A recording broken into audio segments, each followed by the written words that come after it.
À pied, les membres de la délégation nord-coréenne traversent la frontière entre les deux Corées.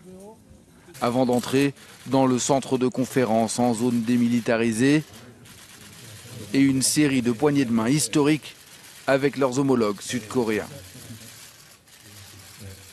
Nous nous rendons à cette réunion avec l'idée d'offrir à nos frères qui placent de grands espoirs dans ce dialogue des résultats précieux en guise de premier cadeau de l'année. Nos pourparlers commencent après une longue séparation entre le Sud et le Nord, mais je suis d'avis que le premier pas représente la moitié du chemin parcouru. Ces discussions bilatérales sont une première depuis 2 ans. Elles interviennent après une période de forte tension ces derniers mois, marquée par plusieurs essais de tirs de missiles nord-coréens et une escalade verbale entre Kim Jong-un et le président américain Donald Trump. Mais alors que la flamme olympique est arrivée en Corée du Sud, où se tiendront les Jeux d'hiver dans un mois jour pour jour, l'approche de cet événement semble avoir changé la donne.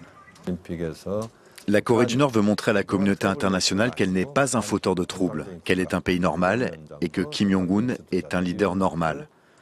Et ce, au travers des Jeux Olympiques. Et c'est pour ça qu'ils ont mis la question sur la table.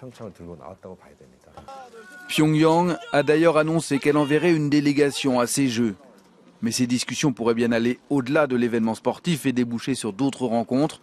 Une réunion entre les familles séparées par la guerre d'ici à un mois peut-être, et même des pourparlers militaires. Le sujet a été évoqué par la délégation sud-coréenne dès le début des entretiens.